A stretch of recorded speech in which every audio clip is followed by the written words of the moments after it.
capítulo 13. Primera a los Corintios, capítulo 13.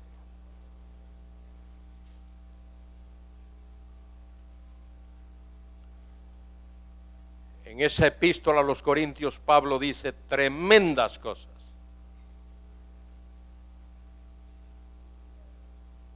Respecto de temas prácticos muy importantes y doctrinales también. Pero en el versículo 8 dice el apóstol allí: el amor nunca deja de ser. Pablo está diciendo que todos los dones espirituales deben de practicarse en amor, en el amor. Añade, pero las profecías se acabarán. Y el verbo que ahí se traduce acabarán, literalmente significa serán hechas inoperantes. Es decir, no harán falta. Y luego dice en el mismo texto, y cesarán las lenguas.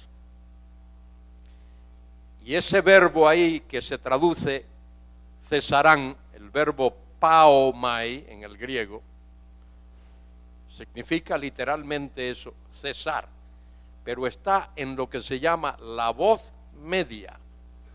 En castellano hay voz activa y voz pasiva, pero en el griego hay voz activa, voz pasiva y voz media. Voz media significa algo que el sujeto realiza para su propio beneficio. De manera que ahí significa las lenguas por sí solas, de sí mismas cesarán. Fíjese, ¿qué significa eso? Que las lenguas comenzaron cuando hubo ese don, digamos a este nivel, y de ahí fueron haciendo esto, ¿eh? Poco a poco, por sí solas, poco a poco, hasta llegar a cero. A cero.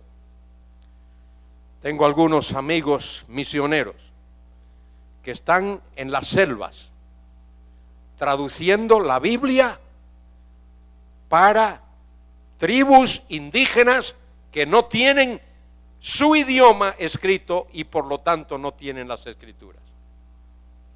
Y ellos desearían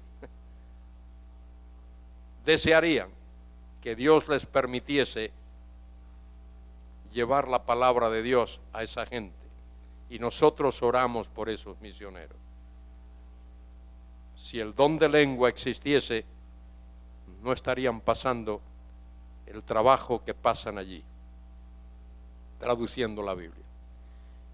Os voy a dar una idea de cómo se usaba el don de lenguas en tiempos del Nuevo Testamento. En primer lugar, no se usaba si no había en la misma congregación un intérprete. Prohibido en tiempos de los apóstoles que el don de lengua se usase si no había allí un intérprete para que, por supuesto, interpretase. ¿Cómo se hacía? Ejemplo, venía alguien de por allá lejísimo, lugar remoto, extranjero, que hablaba otro idioma a la congregación. A lo mejor venía acompañado de su familia. Llegaba a la congregación. No entendía nada de lo que estaba oyendo. Pero había alguien en la congregación que tenía el don de lenguas. Se ponía en pie, ese que tenía el don, y le daba el sermón a esa persona que venía de lejos, y a su familia le daba el sermón en su idioma para que él lo entendiese. Fíjese bien, pero ¿qué ocurría? Esa persona y su familia entendieron el sermón, pero la congregación, ¿qué había entendido?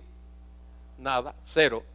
El que tenía el don de interpretar se ponía en pie y le decía a la congregación lo que el hermano había predicado a esa persona. Así se usaba el don de lenguas. No era gritos, no era decir cosas incoherentes, no era palabras ociosas que nadie entendía. Tenía un fin, Y como todos los dones eran para la edificación de la iglesia, el apóstol Pablo, que tenía autoridad, prohibió que en la iglesia se invirtiese mucho tiempo en esa cuestión, porque había que practicar los otros dones, porque todos los dones son para la edificación de la iglesia, del cuerpo de Cristo. No te dejes engañar, hermano, hermana. Lee la Biblia, estudia la Biblia. Efesios 4:11 dice que Cristo dio a la iglesia apóstoles y dio profetas. Y ese verbo está en una forma verbal que indica un acontecimiento histórico. Él constituyó en aquel tiempo apóstoles, pero no significa eso que Él lo está haciendo hoy. Mire usted, si eso significase, si ese fuese el significado, Dios creó el universo, ¿significa eso que Dios sigue creando universos por ahí? No.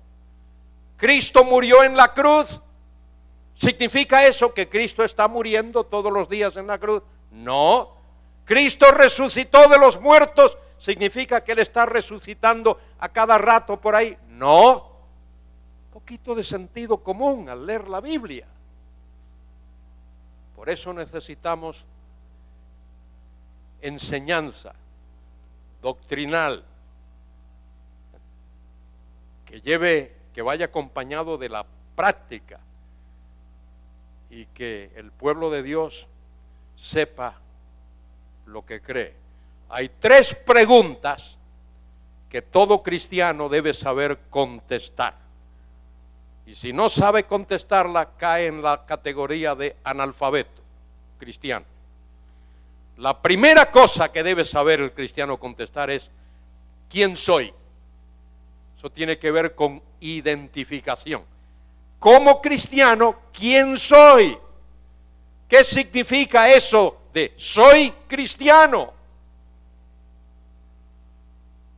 Algunos no saben.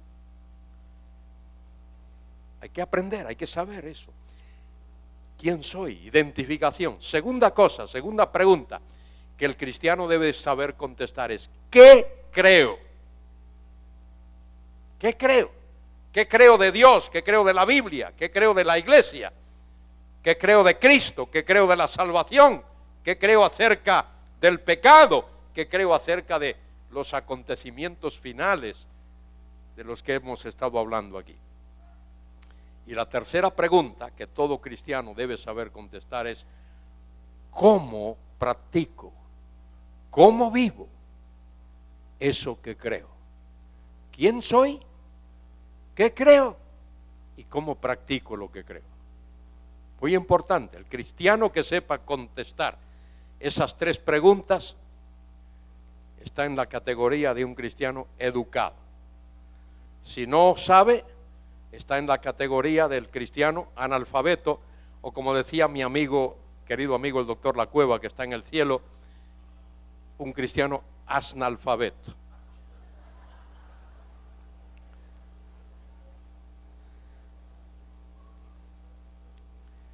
Muy bien. Apocalipsis capítulo 20.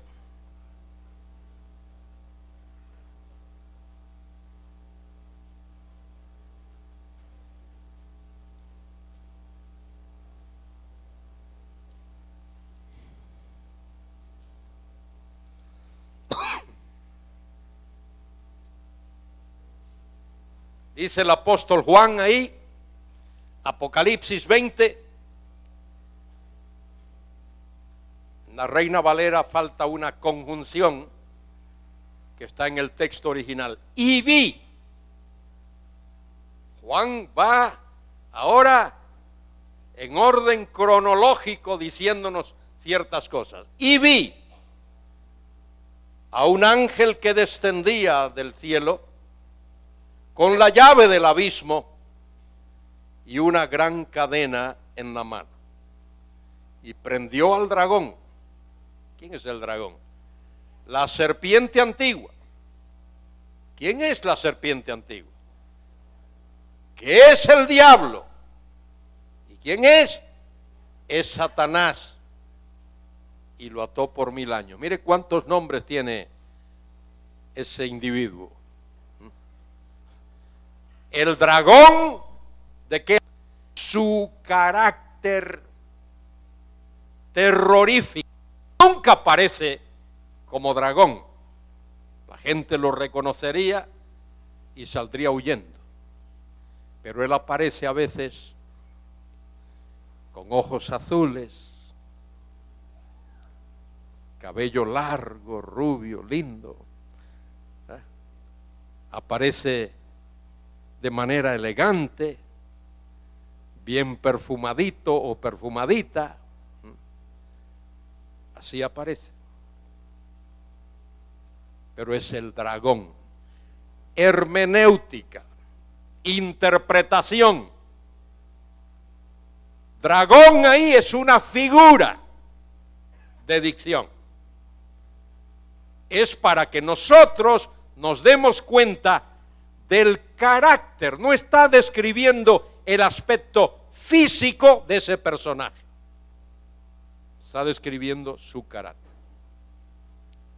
Cuando lo llama la serpiente antigua, no está describiendo su figura, está describiendo su astucia. Cuando lo llama diablo, la palabra diabolos en el griego significa calumniador. Cuando alguien calumnia por ahí, dice de alguien lo que no es, a sabienda de que lo que está diciendo no es así, está calumniando, está realizando una actividad satánica, infernal.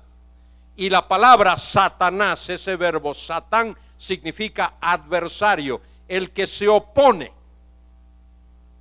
Si es que esas 4 expresiones ahí describen el carácter y la actividad de ese personaje. Porque originalmente no era así. Originalmente era el querubín bello, hermoso. Ezequiel capítulo 28. Tenía la tarea de guardar, de cuidar, de custodiar, por así decir, la misma santidad de Dios. Mire qué responsabilidad tan tremenda. Pero dice la Escritura, hay 2 pasajes que uno debe de leer con cuidado, Ezequiel 28 e Isaías 14, donde se habla allí de Satanás, quién es y por qué Satanás. Habiendo sido el ángel bello, el ángel de luz, el querubín hermoso, ¿por qué se ha convertido en Satanás? ¿Por qué se convirtió en Satanás?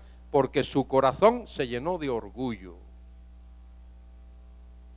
No dejes que tu corazón se llene de orgullo. Practica la humildad.